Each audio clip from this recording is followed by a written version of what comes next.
The Royals, well, of course, love being on the right side of Twitter, and that means they must be on the right side of all matters to do with climate change. He's obviously, that being Prince William, a little fond of his father's position when it comes to the climate, and he's all in on a thing called the Earthshot project, the moonshot, which is a reference to big, bold ideas to solve big, huge problems. Well, of course, you can't have an event like this without celebrities telling you how you should live. We're in the middle of the disaster. We're right in it. We're in the forest fires. We're in the tsunamis. We're in everything right now. It's not about the future. It's happening now. The Earthshot for Fix Our Climate goes to AEM Electrolyzer.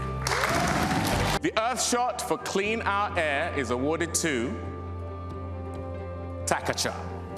The first ever Earthshot Prize to protect and restore nature is awarded to the Republic of Costa Rica. I would love to know what else was on, because I'd be watching that, as I'm sure Nigel Farage was as well. The great man, the Brexit leader, of course, joins us now from London. Now, of course, all of these people, as part of their advocacy, also talked about how they sold their big houses, moved out of the palaces. They all live in a one-bedroom flat, don't they now? Oh, yes, and no more private jets, obviously. Look, the whole thing is laced with hypocrisy. And look, I have to say, I do think that Prince William, and together with his wife Kate, they are, in many ways, the way they conduct themselves, they're what we want the royal family to be. Fantastic, and William's given service as well. But I just think he must have spent too much time with his dad, because he's now delving into something that is actually overtly political.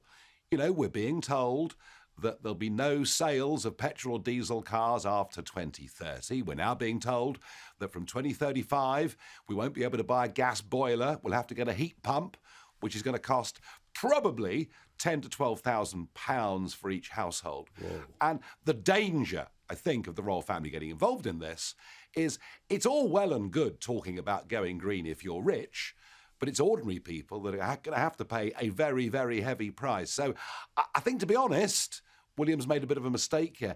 And what he's also done, he's criticised the tech billionaires for sending their rockets up into space. Indeed, Captain Kirk went back to space last week at the age of 90.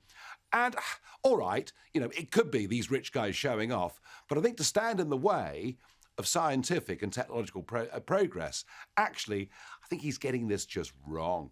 And then what's this about Prince Charles, his latest effort on everything? Because everything's obviously maxed up for Glasgow in the next couple of weeks. Is he making a documentary with Boris Johnson? That's what we're hearing. And Boris, of course, he's in the chair for COP26 up in Glasgow. Very important world leaders are coming. Scott Morrison's going to be coming. But the Chinese aren't going to come. Well, of course they're not going to come, because they're building 100 new coal-fired power stations this very year. And Boris was elected as a Conservative just a couple of hours ago. He gave a speech.